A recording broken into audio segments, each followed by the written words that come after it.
Hello and welcome back to BSG Webinars. My name is Dan Carney, Graphic Design Manager at BSG. Thanks for joining us. This is our 20th episode. So if you haven't seen any of our other webinars, be sure to look us up and subscribe on YouTube under BSG Craft, where you'll find others. Also, be sure to check back soon for more webinars. Those are always located at bsgcraftbrewing.com and clicking on the webinars tile on our homepage. We also announced upcoming webinars in our newsletter and on all of our social media channels. So follow us there if you haven't already. Next up will be Hop Research Council, supporting public USDA hop breeding programs. That airs on December 3rd, so please register and join us for that one as well. So now on to today's presentation, Haze for Days and your IPAs, adding stable haze to your beers with Kerry BioHaze. So with that, I'd like to welcome our guests, Jonathan Doyle and Owen Lawler. Welcome, guys.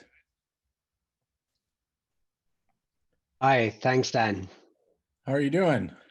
Pretty good, pretty good. It's the end of my day after I hang up here, so it's much better than the stage that you are at. That's all right. Our day's coming close to an end as well. So good. Hi guys, I'm not sure, Owen here, if you can hear me. My video seems to have paused, but I can certainly hear and see. Mightn't be a bad thing, Owen. Well, Owen, hopefully we'll remedy that throughout the presentation. So maybe we'll just have we'll have you come on or bring your presentation up, Jonathan. Appreciate you both coming on. No problem. So I suppose before I move to that, I suppose, Dan, just before I'll shut the camera off, just to give everyone just a brief background of both my position and Owen's within Kerry. So absolutely. I've been with the company pretty much nearly 14 years now at this stage, and unlike Owen, who you'll hear from in a minute, I'm a pretend brewer. I always call myself, in that I would have began my career with Kerry in research and development, where I would have been involved in the development of products such as BioHaze, etc., for the first 5 years of my Kerry life. After that, I guess a lot of what we would do with our customers, it's about technical support. We like to consider ourselves as process partners, where we very much work side by side with customers, try to understand their process, their needs, and I guess that's really what it's about. Is our products are very much designed to address given challenges, issues that arise in the brewing process. And in the case of BioHaze, which we'll talk to today, it's about how can we develop products which will simplify the product development process. So how can we help brewers create new beer styles, new flavors in a much more simplistic fashion, which will help avoid all those process challenges that arise out of using weird and wonderful new ingredients. So it's about simplification. So hopefully that will come across today. So as I say, at the moment, I'm business development director. I do spend a lot of time working with brewers. Unfortunately, the last 8-9 months, I've been working from my son's bedroom, which I'm in now, and haven't been on a plane for a while. But hopefully I'll get over to the US and to other breweries soon. But thanks for this opportunity, at least to highlight our new product introduction, and hopefully we'll get to test it alongside some of your customers soon. Thanks. Absolutely, we welcome it very much. Yeah. So all right, well, should we get the presentation started? Yes.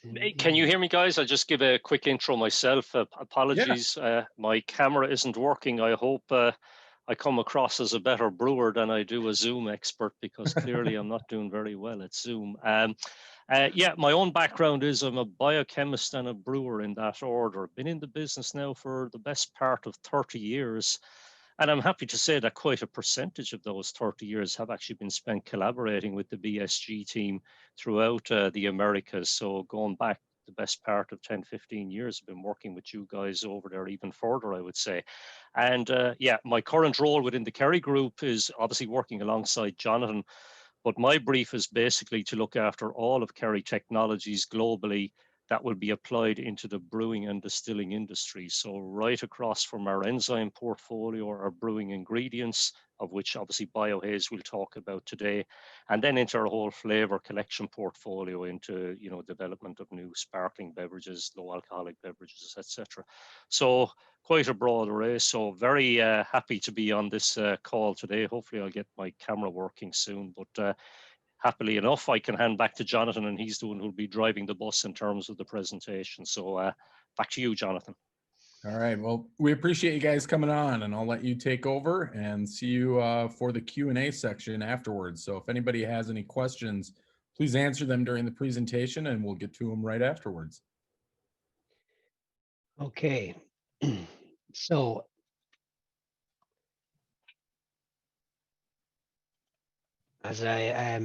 okay, guys. So as I mentioned today, what we're going to do essentially is just take you through. Obviously, we've covered off the introduction piece, but just take you through a brief, high-level view of what exactly is BioHaze. You know, what is it designed to do in terms of what benefits it can bring. Owen is then going to take you through some of the methodology that we used in our laboratory, which would have been key to the development of this product, just to give you guys a sense of what we do in our lab. And also then we'll just discuss a little bit about some of the factors that affect the performance of the product. When we would have developed this day one, it would have been, I suppose, on a given beer base, but as everyone's aware, there can be quite a variation in recipes and, you know, the different ingredients that are used in the process. So we're just going to touch on a few of the key lookouts when using this product. And then obviously, of course, just finishing on why use BioHaze. So what is the real added advantage of this product over traditional beer processes that are used to deliver hazy beers, and when to use it. And then just finish with a bit of Q&A. So hopefully we won't overload you with slides today, guys. But as Dan mentioned, I mean, please fire as many questions at us as possible. You know, we're happy to answer them, and hopefully we'll have all the answers for you. So just to begin, you know, what is BioHaze? So it is a new, which there is a patent pending on this ingredient. It's a new, I suppose, product which is designed to deliver a natural and stable cloudy appearance in beer. That's done basically through a combination of two components, tannic acid and gum acacia. It's almost a reverse engineering of what is the use of tannic acid, which reacts with sensitive proteins, so unstable protein in your beer, and it's typically used as a colloidal stabilizer. But what we've done with this product is we do, I suppose, we do promote that reaction where the tannic acid will react with those proteins, delivering that cloudy appearance, but then together with a specific form of gum acacia, the two ingredients act together then to stabilize that haze. So tannic acid in its own, you may have heard of different products like Tanal, etc., in the marketplace where people say it can deliver a haze, but typically what will happen is if you chill down your beer, that tannic acid will actually, that haze will precipitate and you'll end up with a clear beer. So BioHaze is again, it's specially formulated for two components working synergistically to develop the haze and then maintain it and prevent it from sedimentation. So that's the key goal of BioHaze. And what it allows you to do then is it's a post-filtered addition. So this is added into your bright beer or slightly hazy beer to make it hazier, but it's added in at the very end of the process to deliver, you know, the correct visual appearance. And it's done using standard ingredients. So we'll keep touching on this as we go through the presentation. The idea here is to not have to develop a new process, a new recipe.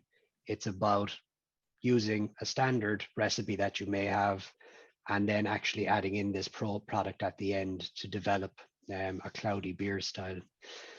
In terms of the benefits, obviously provides your natural turbidity instantly, and it maintains this over a period of 6 to 9 months. Then there are also, as with all of our products, what we always try to do is look at, is there any other benefit out there with the use of this product? Because typically we often find it can help when you can bring more than one benefit when you're promoting a product. So as well as the cloudy appearance, the use of these ingredients also improve the foam stability of your beer, and it will also improve the mouthfeel. And I think that's always important, because I think when brewers are using other grains to develop these, these cloudy beers, they like that kind of juicy mouthfeel as well. So it is just another, I suppose, nice benefit with this product, that you will actually get that nice mouthfeel as well delivered through this product. The use of this product too will deliver a cost saving, which will vary with recipe, and that will come back again to, as I mentioned, you don't have to develop a specific process using other grains, which can pose their own problems, and can obviously have an impact on cost of your recipe. So this product is about, again, as I mentioned, simplification, and that will deliver a cost saving. So the next few slides, I'll just hand over to Owen, who's just going to take you through the methodology that we've used, I suppose, behind being able to make these claims in terms of these benefits. Thank you, Jonathan. Just checking, guys, can you still hear me? Because I'm driving blind here at the moment. I have a copy of the presentation in front of me, but my screen has frozen. So hopefully you can all still hear me. Yep, now you're coming through fine on. Great, thanks. So if we move on to that slide there, Jonathan, in terms of the title there is the testing methodology. So just want to say a little bit, guys, about some of the techniques and methodologies we've been looking at in the process of developing our new BioHaze product. So some standard international methods that we've been using. We've obviously been looking at the impact of the product on foam stability. May not be so important your side of the pond in some cases, guys, where if this has been drunk straight out of a bottle, but certainly as a brewer, it's one thing we always look at is foam stability if we're thinking of draft dispense and things like that. So we do use the NIBM foam stability and cling meters when we're looking at this product to ensure that, if you like, whatever we're adding is not having a negative impact on the, if you like, the visual appearance of the product. Now, clearly, this is all about haze and colloidal stability. So obviously, we're looking at measuring colloidal and haze stability in the system. So again, we're looking at the Segrist there. And I'll say a little bit about some of the work we've done on mouthfeel as well. I think some of you might find this interesting because it is a whole new developing science there.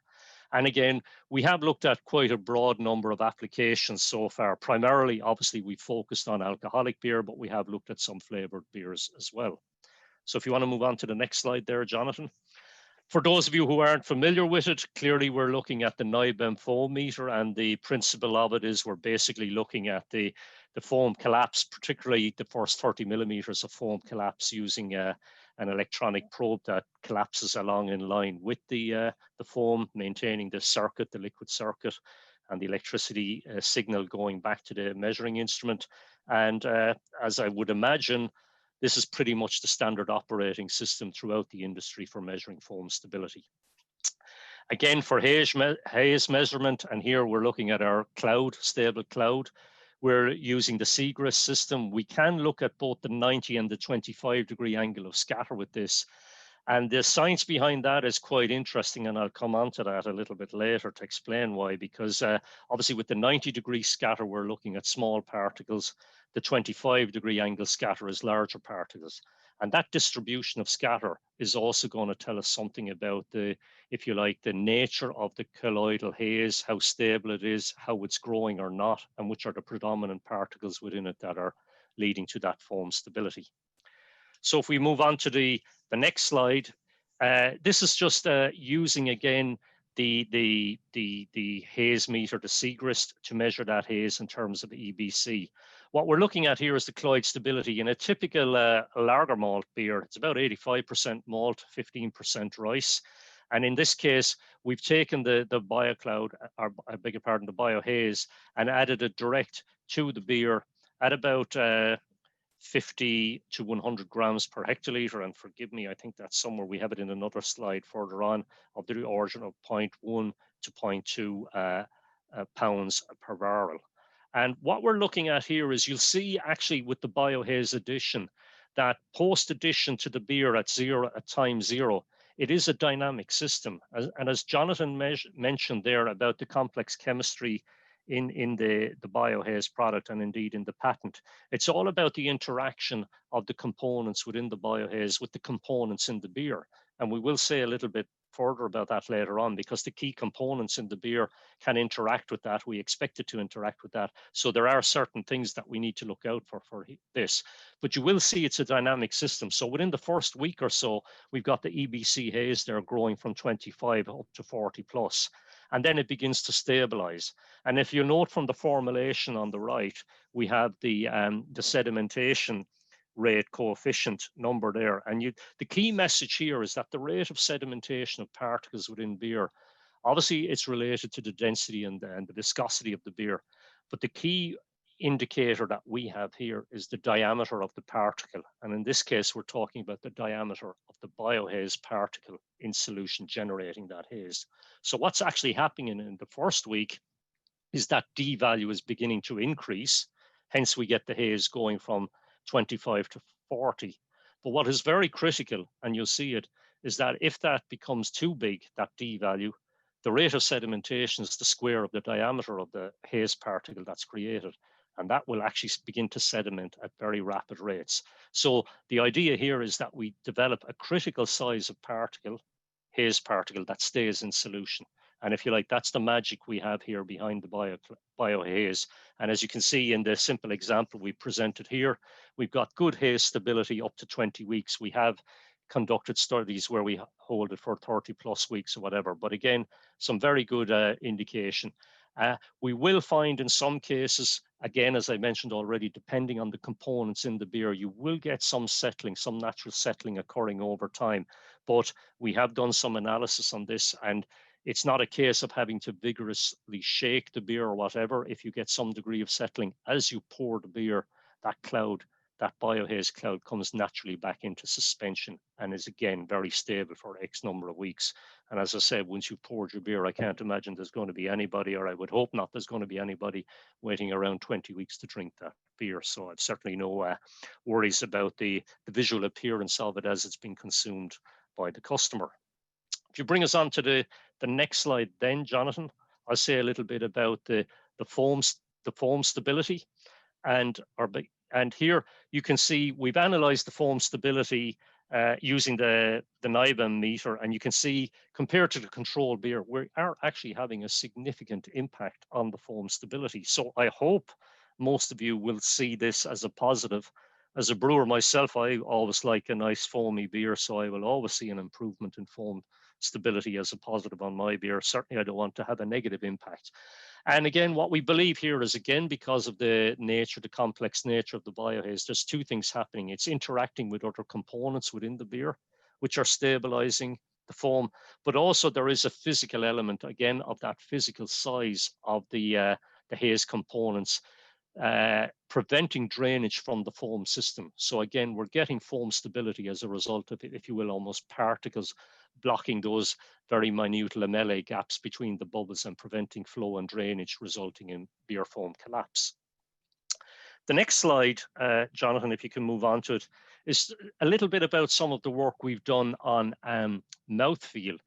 And this is very interesting. This is the science of tribology, where we're looking at, in this case, we're looking at the sliding coefficient and the sliding velocity. This is a technology that's becoming very popular now in the food and beverage industry, and it is becoming a tool being investigated more and more to understand a little bit more about oral processing and mouthfeel of a product, be that a beverage or a solid food product. And what we're basically saying here is that we can see that reduction, if you will, in the friction coefficient of the beer, which has the BioHaze added to it. And what that's essentially saying is that it's having a lubricating effect, and that the impact, the general impact on the mouthfeel there is it's going to be less dry, astringent, and gritty. And I've taken a picture here of a typical instrument, the surface force apparatus, the SFA, that typically is used within the industry to look at this. Very interesting in terms of this tribology. It was initially looked at in terms of the motor industry, and particularly some of you will have heard of the term aquaplaning in terms of, and very important to Formula One and NASDAQ drivers, where they're making sure that in wet weather, their cars, they're looking for the opposite here. They want a strong coefficient so that there is friction and drag, etc., that keeps the car on the road. But here we're looking for a lubrication, and that's exactly what we're getting here. So certainly BioHaze, if applied to one of these racing tracks, might cause the cars to slip off the road, but certainly helps the beer go down much more smoothly. Also, if you want to get some more information on that, there's some very interesting work being done in the UC Davis, and I believe it's the wine industry down there in California who in particular are looking at this. And again, they're looking at all of this mouthfeel, friction coefficients, etc., that we look at in terms of the effect there. So Jonathan, if I hand back to you then for the next slide. Perfect. Thanks, Owen. I'm assuming that was NASCAR instead of NASDAQ, Owen. Yeah, absolutely. Very good. So I suppose, as I mentioned at the outset, guys, you know, this obviously it's a new to market product. I mean, I guess when we do our development on the bench, we will use, I suppose, when we're thinking of developing a cloudifier, we're going to use a standard clear lager, and basically to us that is what is going to provide the most challenge in terms of, can you turn a nice crystal clear beer very, very cloudy? That's the challenge. So, you know, we would have started on a very neutral base, similar to the one that Owen would have highlighted, where you've, you know, about 85-90% malt, and then we would have added in the product at varying dose rates, and then assessed it using the equipment that Owen spoke about.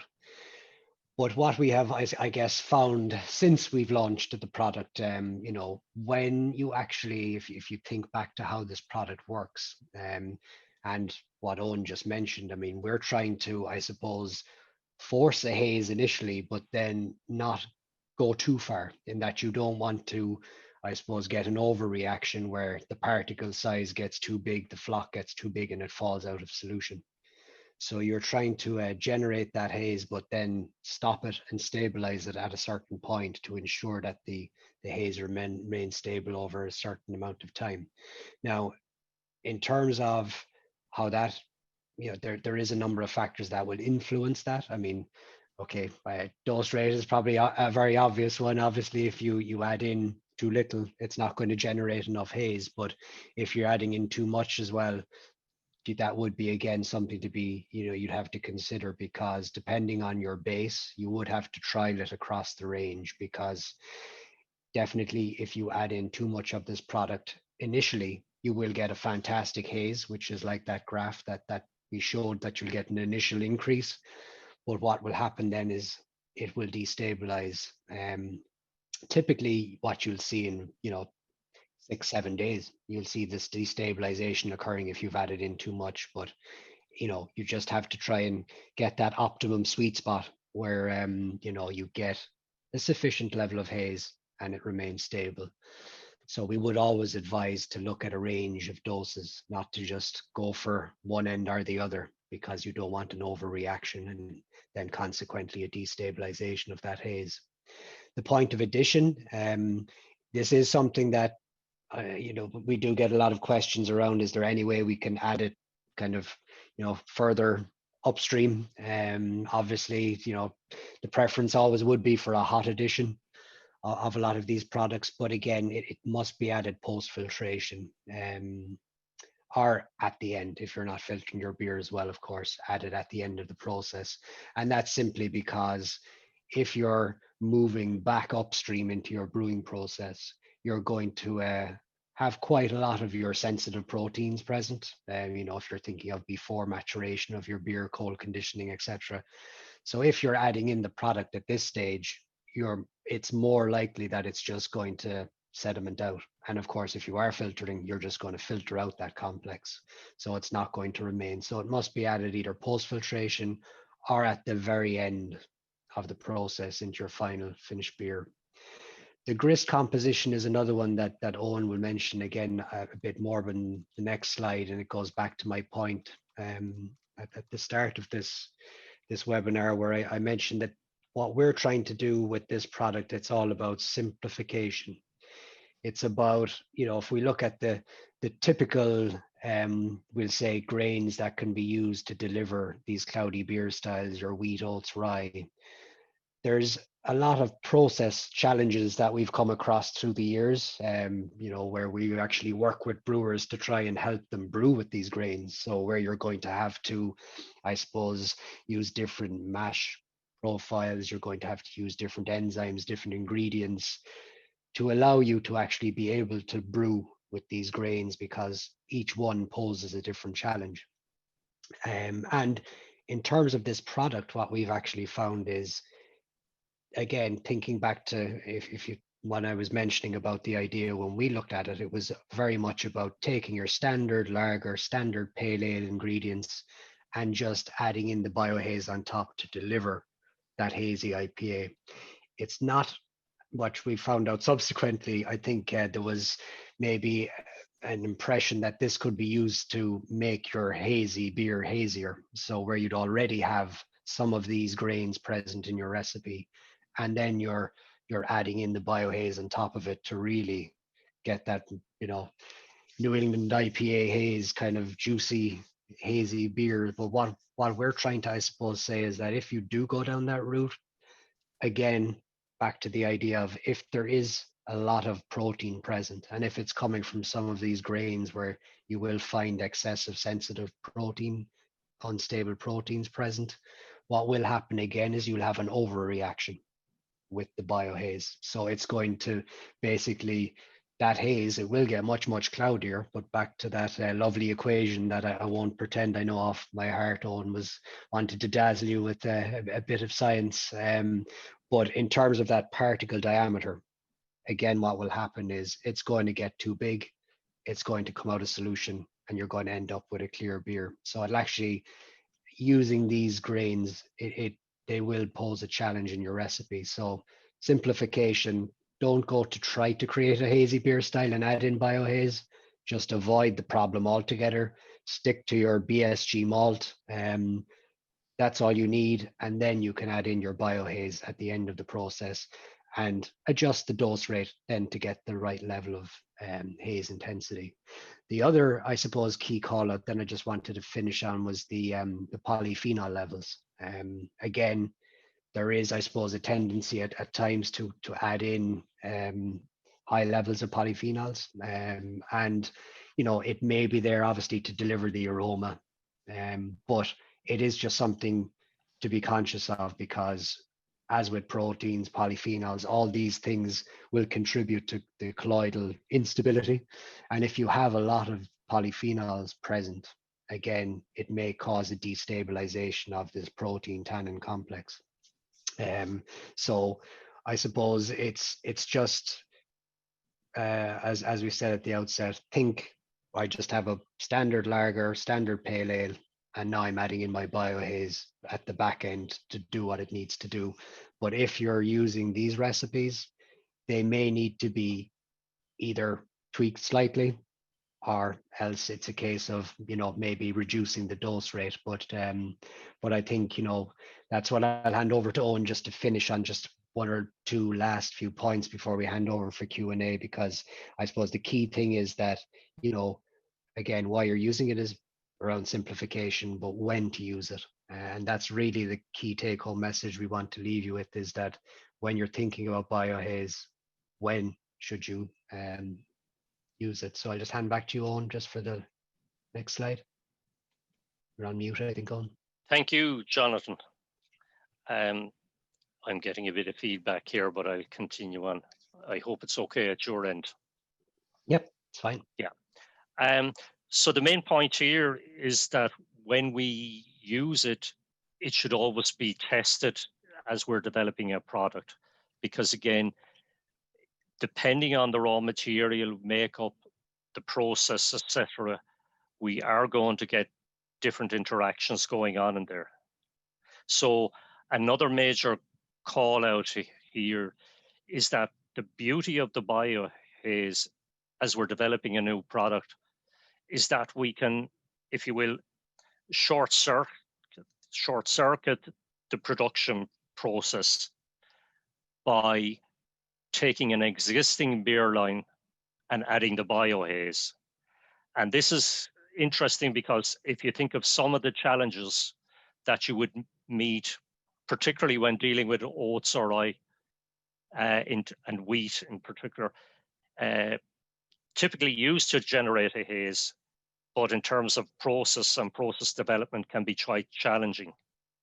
So this is the real benefit of the BioHaze in terms of speeding up that application testing and development. I hope that came through okay, because I've got a lot of feedback. Crystal clear, Owen. Thank you. Okay, so, and with that, guys, that's the end of the slides. So we'll just, I suppose, hand back to Dan, perhaps for some Q&A. Well, I appreciate it, guys. We have some questions in here. First, I'm going to bring you guys back. Hopefully, Owen, we've resolved the issue. I think he's lost sound now as well, Dan. So yeah, no, he's got form with IT. There we go. Hey, there we go. Again. There we go. Hello, everybody. I've had to move to a different screen. My camera's here, and I'm looking at the screen here. But we're back. Good. So one of the questions that came up was you mentioned how adjuncts can have an adverse effect on stability. So how long is the BioHaze haze stable for? Well, as you'll see, Dan, from the example that we presented there, we have looked at studies up to 20 plus weeks. So as I said, it really will depend very much on the initial raw materials, obviously the processing that goes into that, and indeed any other materials that would have been added in the process, because we did come across a very unusual situation when we were looking at one customer where that we were adding it in, and a little bit like what we would have explained in that very fancy formulation that I had up there was that, you know, it was adding in and it was having the opposite effect in that we were almost generating a crystal clear beer. The problem there was that there were so many other materials in there. There was a combination of wheat, oats, rye, you name it. I think there was some pectin and other materials in there.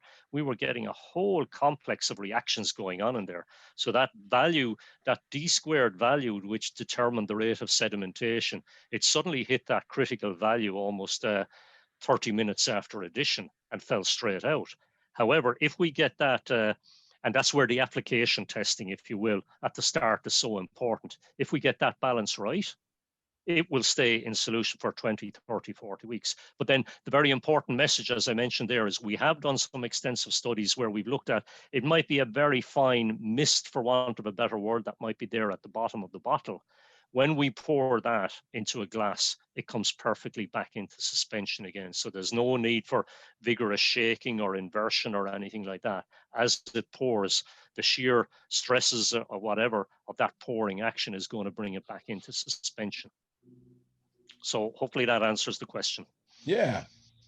Yeah, which brings it over to, you know, are there any kind of beers that you recommend, you know, working with, especially, you know, what kind of base malts or types of beers? Somebody also asked, you probably would not use it for a Hefe or a wit beer.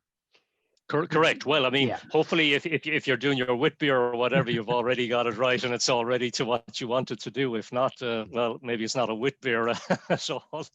But I suppose what we would say there, Dan, is, and a little bit as Jonathan said, that, you know, the sort of the easy option is almost like if you're starting maybe with a clear lager beer and you want to change that just like that into a nice cloudy beer. That's probably the simplest situation, because there we've numerous examples. We've taken numerous commercial beers off the shelf and we've added this in and it produces a lovely, perfectly stable haze.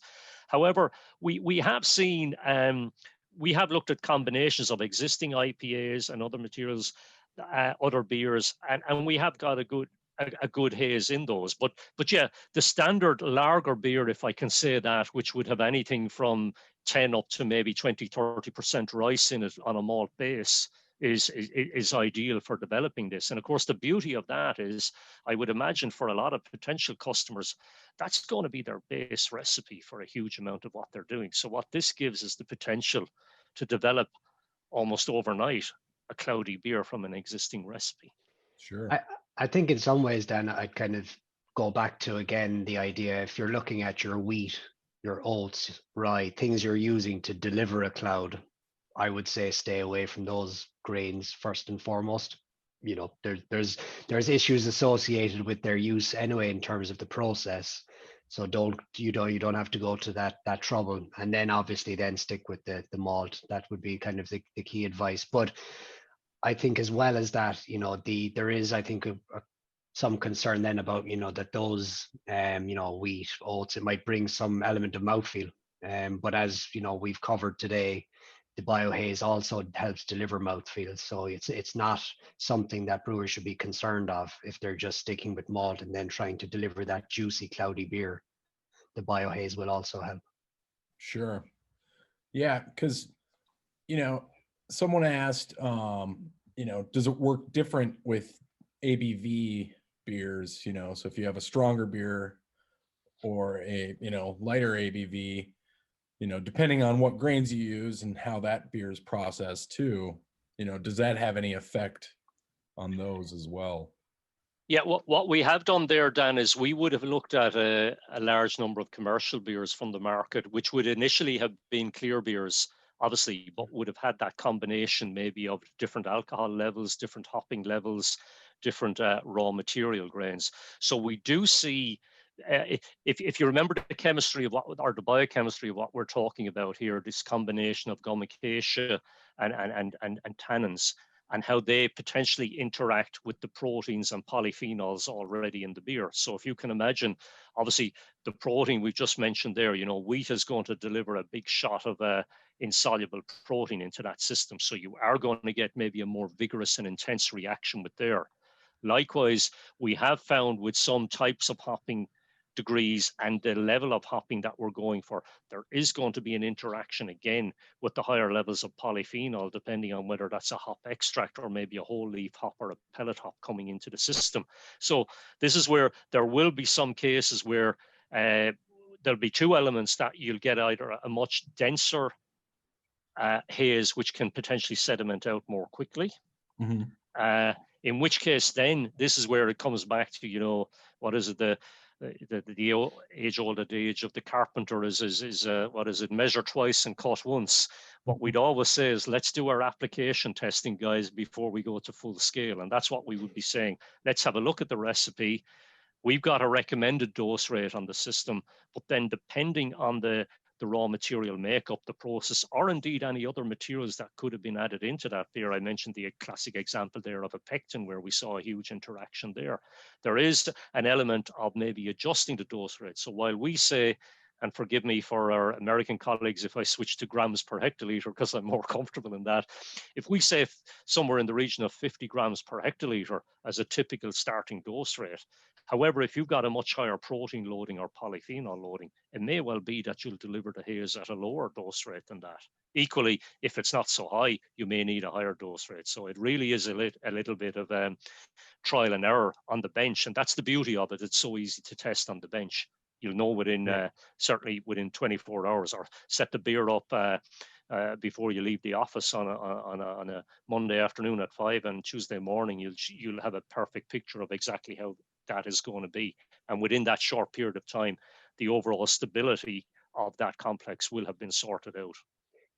But I suppose alcohol level, I think, Owen, it's fair to say that that is one of, I mean, it seems to be mainly the cereal, the hop level. That's really what matters, not necessarily the alcohol. So if you're generating high ABVs with a malt base, that's not a problem. No. All right. It's more the raw materials rather than the alcohol is the issue here. Yeah. So I have kind of two questions that go together. One of them was, how should the addition be after filtration, but does it need to be diluted with filtrated beer, or is it added straight into the bright tank after filtration is done? Yeah, I mean, this is an interesting one, Dan, because it's one that caused us a lot of thought and in our applications. And I suppose in an ideal world, we'd love to say, yeah, look, just take it, guys, put it into the beer, and then you just dilute it up in the base beer.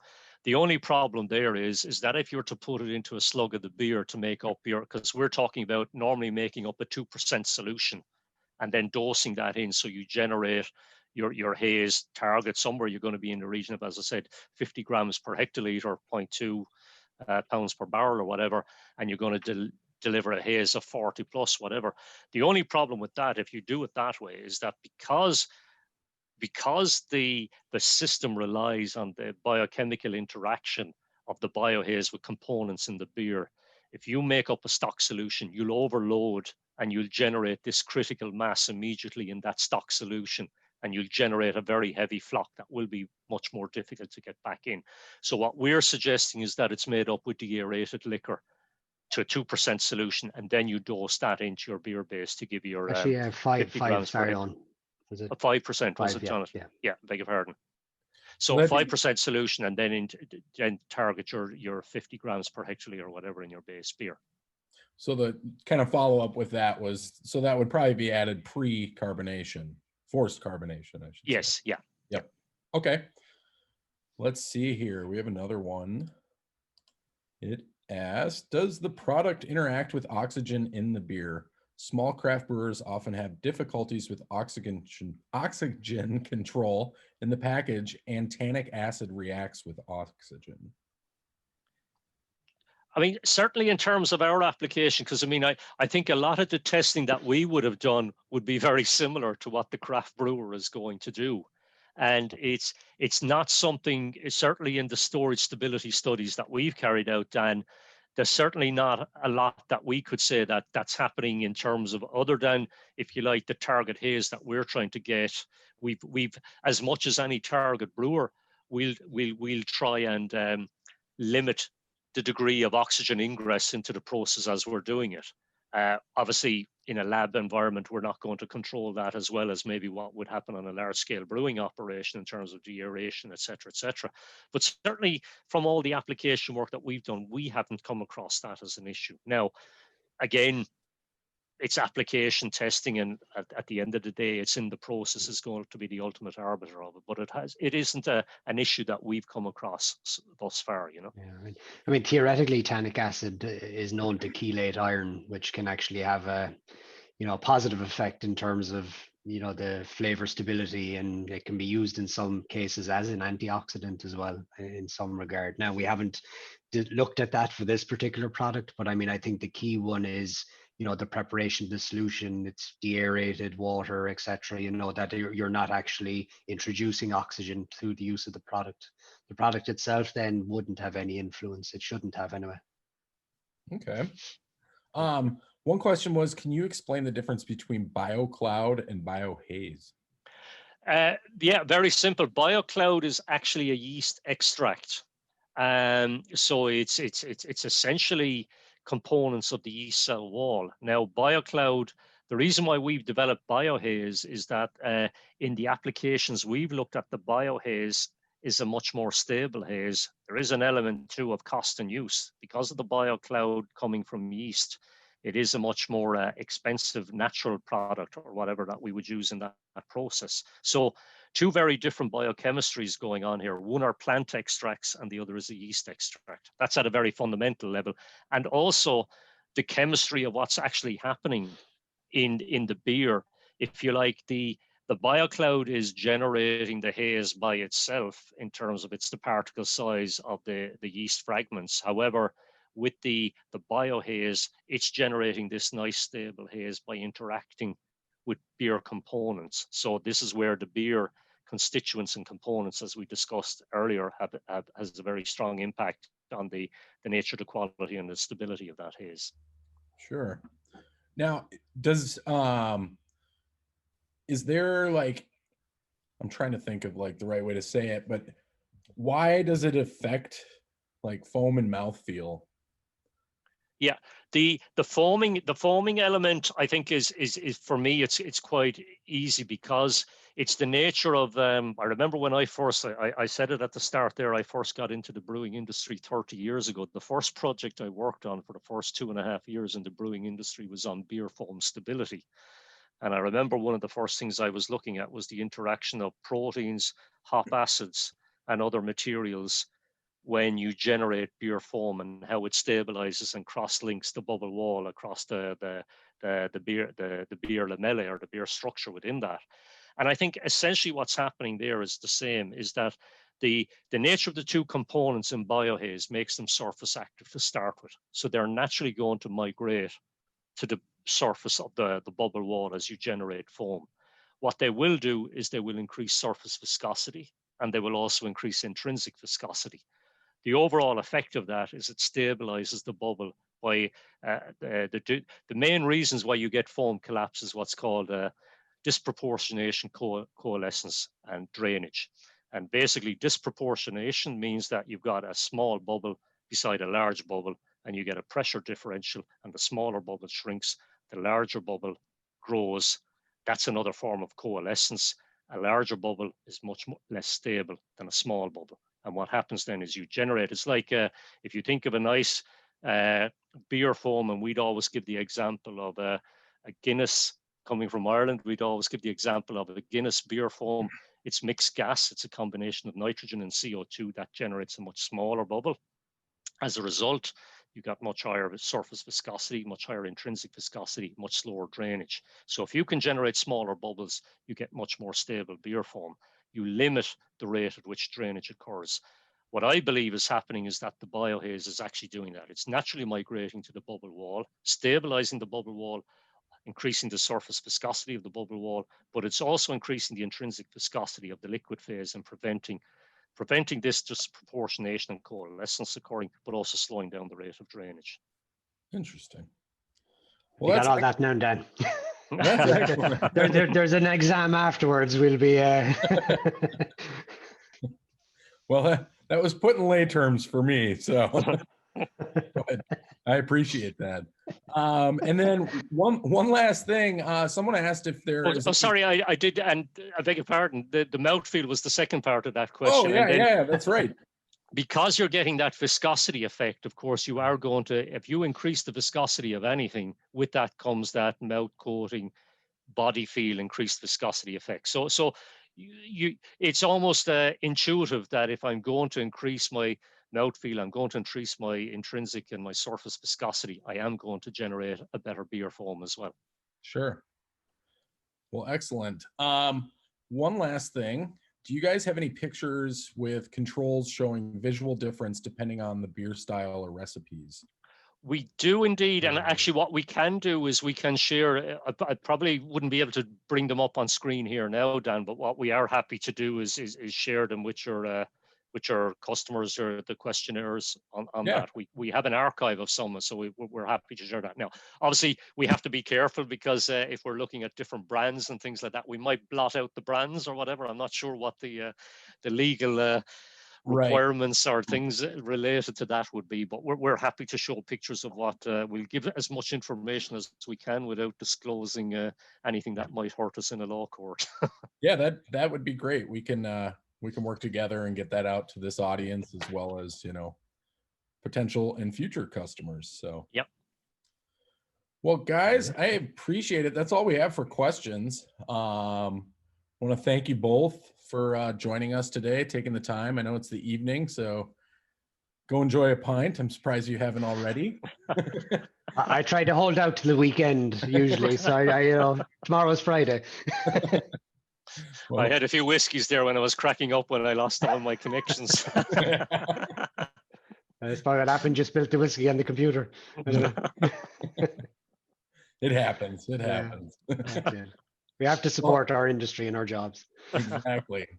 Well, if we didn't get to your questions today, feel free to email us at bsgwebinars@bsgcraft.com. And also keep an eye out for new episodes. We announce those through our newsletter and social media channels. And also for any past webinars, please visit YouTube and search BSG Craft and subscribe. So From all of us here at BSG and Kerry, again, appreciate you guys joining us, and we'll talk soon. All right. Thanks, guys. Thank you very much. See you Thanks, later. guys. Bye.